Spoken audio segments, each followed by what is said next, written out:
Hi there. Welcome to Meet the Press Now. I'm Ryan Nobles in Washington, where President Trump just returned to the White House after his 5-day visit to Asia, which ended with a meeting with President Xi as the Trump administration looks to ease trade tensions with Beijing. But it's President Trump's announcement just before those high-stakes negotiations that's sending shockwaves, with President Trump ordering the Pentagon to start testing nuclear weapons. The president posting on Truth Social while citing other countries' nuclear weapons testing programs, writing, quote, "I've instructed the Department of War to start testing our nuclear weapons on an equal basis. That process will begin immediately." Later, while speaking to reporters on Air Force One, President Trump doubled down on his desire for the U.S. to resume nuclear testing. About resuming nuclear testing, what prompted you to do that right before the meeting? Well, that had nothing to do with them. It had to do with others. They seem to all be nuclear testing. Russia? We have more nuclear weapons than anybody. We don't do testing. We've halted it many years ago. But with others doing testing, I think it's appropriate that we do also. Any details around the testing, sir? Like where, when? It'll be announced. You know, we have test sites. It'll be announced. This afternoon at the White House, Vice President Vance was pressed by NBC's Kelly O'Donnell on what exactly the president meant and whether he wants those nuclear tests to include the actual detonations of nuclear warheads. Here's what he said. I think the president's truth speaks for itself. We have a big arsenal, obviously. The Russians have a large nuclear arsenal. The Chinese have a large nuclear arsenal. Sometimes you've got to test it to make sure that it's functioning and working properly. We've been working very closely, even with nations that we don't have the best relations with, to try to limit nuclear proliferation. The president's going to keep on working on that, but it's an important part of American national security to make sure that this nuclear arsenal we have actually functions properly, and that's part of a testing regime. To be clear, we know that it does work properly, but you got to keep on top of it over time. Now, the U.S. hasn't tested a nuclear weapon since 1992, after which it agreed to a moratorium on underground nuclear testing. China's last known nuclear test was in 1996. Russia's was in 1990. On his way back from Asia, the president also touted the progress he said he made with President Xi in a meeting which lasted over 90 minutes, saying it was an amazing meeting, and announcing several new announcements, including on trade, tariffs, and rare earth minerals. How soon do you think you could sign a trade deal with China? Well, I think pretty soon. We have not too many major stumbling blocks. What will your new tariff rate on China's goods be once you sign the deal? Other than what the tariffs remain exactly the same. 55%. It's about, it was 57, now it's 47. And how long? Because we reduced it by the fentanyl, because I believe they are really taking strong action. We've already seen the action on fentanyl, that they're taking very strong action. So we reduced to 10%. Overall, I guess on the scale of from 0 to 10, with 10 being the best, I would say the meeting was at 12. Joining me now, NBC News White House correspondent Monica Alba, NBC News senior national security correspondent Courtney Kube, and Gregory Jaczko, a former chair of the Nuclear Regulatory Commission and an NBC News and also NBC News senior business correspondent Christine Romans. Greg, I almost had you working for NBC. Maybe by the end of this, we'll sign you up. Monica, let's start with you. In this order by the president to resume nuclear testing, it seemed to have come out of nowhere. Do we have any background other than what he said on Air Force One as to what prompted this? We don't, and it was moments before that extremely high-stakes meeting with the president of China that they had really been trying to keep the focus on, and this was certainly an additional layer to that the president said it wasn't about them, it was about others. But it does seem to be some kind of a response to what we saw from Russia earlier in the week when they were testing a nuclear-capable missile, but not a nuclear weapon. And that is the real question here that the president hasn't answered yet, the specificity of what he means by testing nuclear weapons. Is he talking about certain kind of technology that could carry nuclear warheads? Is he talking about something different? Vice President Vance sort of made it clear in that answer to our colleague Kelly O'Donnell that it's whatever he wants to test and that the U.S. has a right to do that if they want to do that. And we have places and kind of talked about it in a more broad, general term. But the specificity of what led the president to post this in that exact moment, we don't have an answer to that. And it only raised way more questions than it did provide any insight or answers when he did that. And Courtney, the details matter here, right? A nuclear test doesn't necessarily mean they're going to explode something.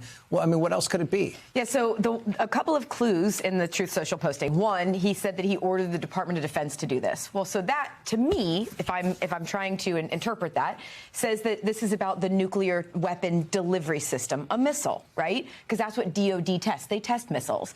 Department of Energy would be the one who would be testing an actual nuclear warhead, an explosion.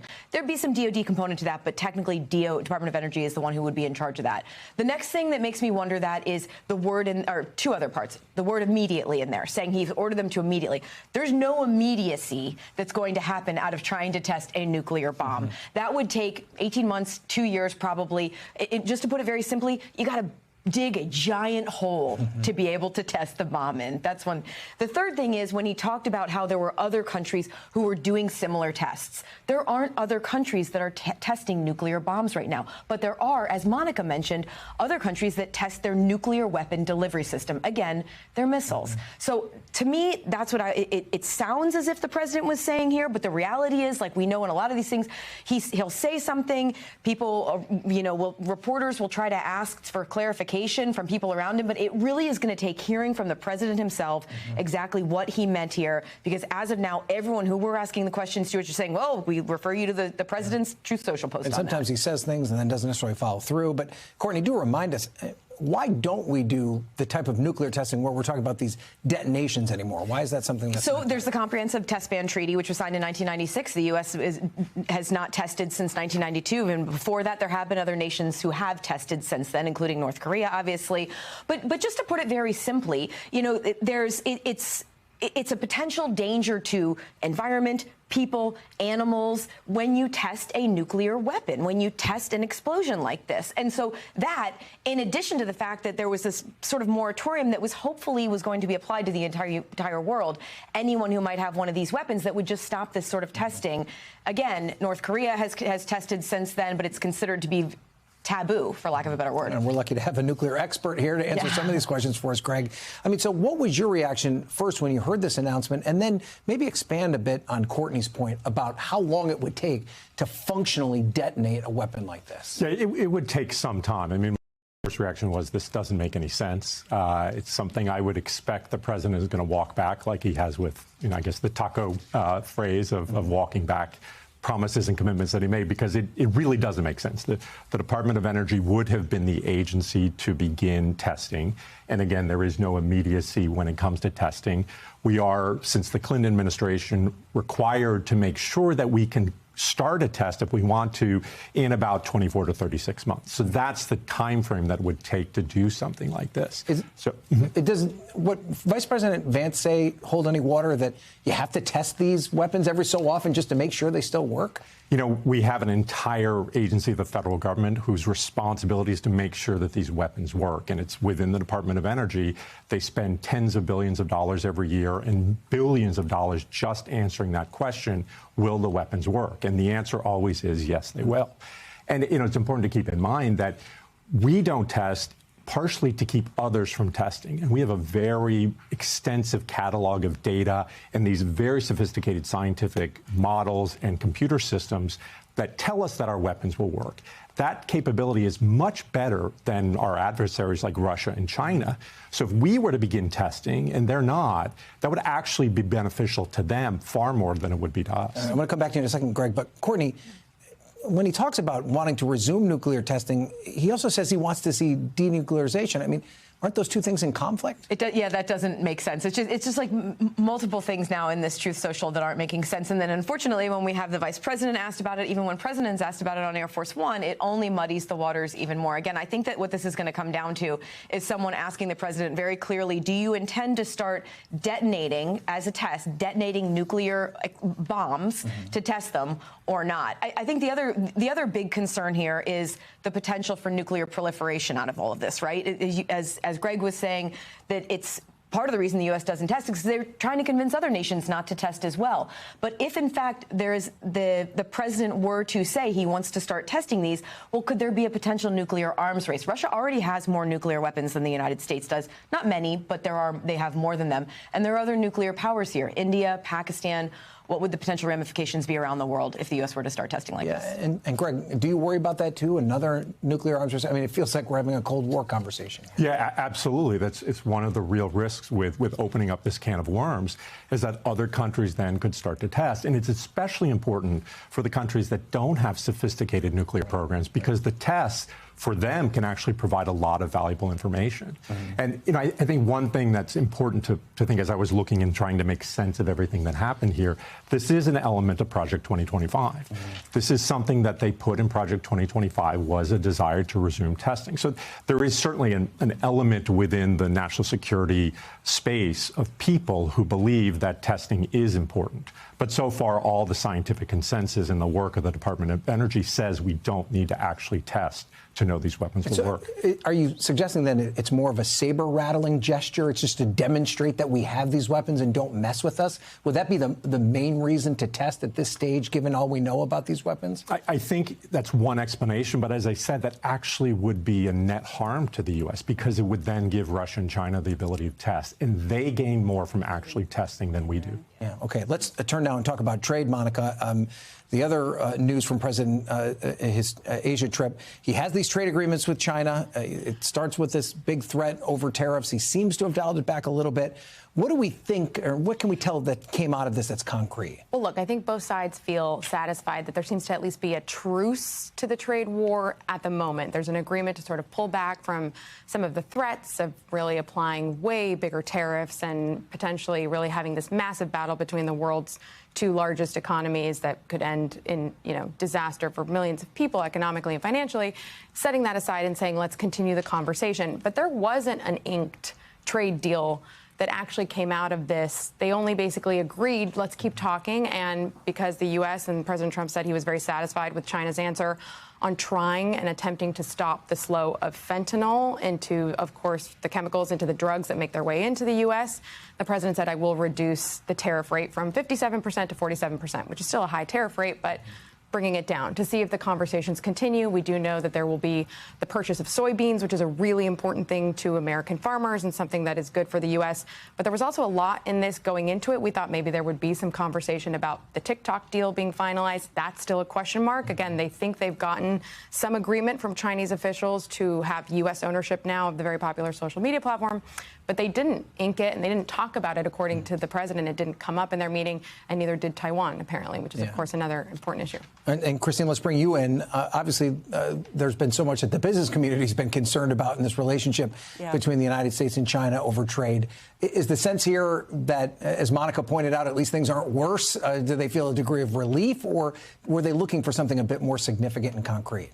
Look, this is a real de-escalation in what had been a really troubling relationship even a couple of weeks ago when you had the Treasury Secretary standing there in Washington saying that the Chinese were not negotiating in good faith, name-checking people on the Chinese delegation for not being in the, negotiating in the best interests of both countries and threatening 100% extra tariff. So, yeah, this de-escalation is really important here. But I agree with Monica. There's no signed trade deal here. There's a framework.